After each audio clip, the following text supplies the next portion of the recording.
Hey guys, thanks for clicking on this video. Today we're going to be talking about GameStop, the market and the MOAs, but more specifically we're going to be talking about if the current market is overvalued and due a crash, and we're going to be looking at some indicators that certainly point towards that. Now, my previous video was to do with the Warren Buffett indicator and you guys really liked that a lot, so if you haven't seen it, I'd say check out that video.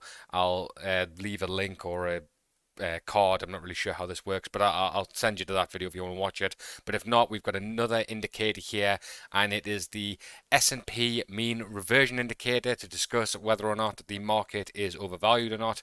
And as you can see here, we have the mean reversion. This suggests that the US stock market is strongly overvalued. So there is the punchline to the video straight away, but let's get into why. So the overview is that we find the S&P 500 is currently trading at 89% above its modern era historical mean. That is about 2.5 standard deviations, indicating that the market is strongly overvalued. So what does this mean? Well, the theory behind it is mean reversion is a very unsophisticated concept that what goes up must come down. It is generally true that while day-to-day movements of the stock market are chaotic and unpredictable, the long-term stock market returns tend to adhere to somewhat a predictable upwards trend, which we've all seen. That's why we are probably started off our investing in the S&P 500. I know I have and still do invest in the S&P 500, but I also have GameStop as well, and a little bit of AMC. I'd be lying if I said I don't have any AMC, but that's how I started investing in index funds in the S&P 500, and then also playing around with individual stocks before I moved on to my GME position. Deviations from the trend can last years or even decades, so this is not a helpful short-term trading strategy, rather a useful indicator of the overall market valuation relative to modern history.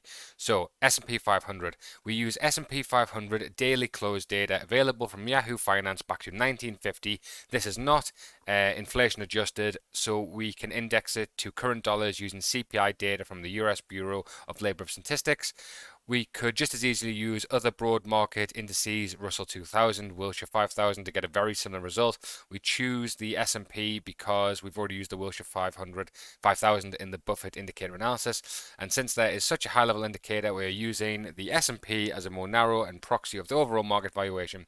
The S&P also tends to be a measure people are more familiar with, so this indicator may be more reliable. And that's where I'm going through this today because I obviously invest in the S&P 500.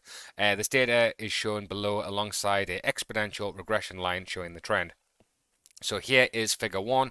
This is the S&P 500 inflated adjusted with exponential regression, and you can see here we have the blue line over time, and then we have the exponential line at this point. So you can see here on August 27th, 2021, the S&P was valued at $4,509 and is around about 89% above this modern era trend line, which would be here.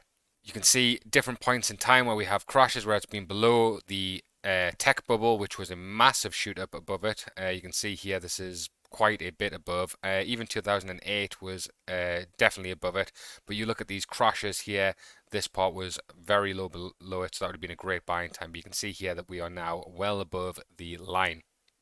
So the current value in analysis, the above S&P chart should not be a surprise to anyone. It clearly shows that the last 70 years of upwards progress. That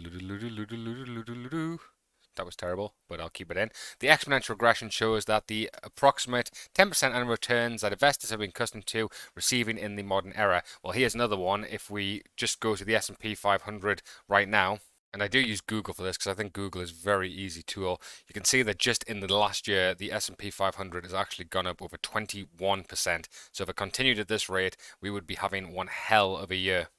A lot higher than the 10% annual returns that investors have become accustomed to, as said here. Clear outliers on the chart of the bear market throughout the 1970s and 80s, which is here, and then the bubble of the 90s, and then the collapse, and then the recession of 2008. From the beginning of the recovery of 2009 through early 2020, we've enjoyed a bull market in length and scale greater than any other time in modern times. The trending. We can see that the S&P 500 is currently priced slightly above the trend line, but it isn't obvious how far away we are from the trend line relative to prior peaks.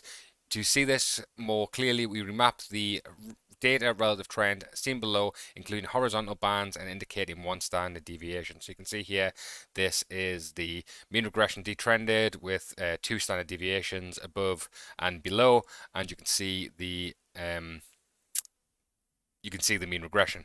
And the internet bubble was around about 82%, which was two standard deviations higher, and the financial crisis after 2008 was above 1. So you can see here once again, August 27th, 2021, we have it above where it was in the internet bubble. Here again is the same data showing a zoomed in view of only 2000 at present. Once again, a more detailed view of what I've just said below. We are above that point here.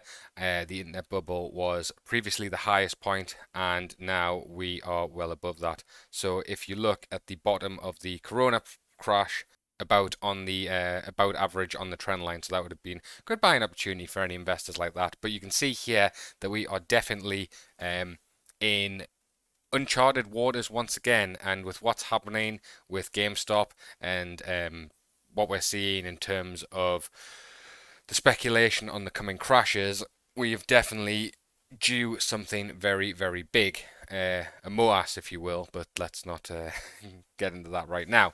So if we look at the results here, I believe these haven't been updated in a while because they're showing that we're slightly above the historical average, but still fairly valued, and that the recent crash is taking us towards undervalued territory. So I think this was written at this point, so it has not been updated, but only the last line has. We are currently 89% above the mean, and if we go to the top of the page, you can see that the mean reversion, and this is currently a strongly overvalued, 2.5 standard deviations above. So you can see here, this is a very good article, a very good website that's updated pretty regularly, apart from this results line at the bottom.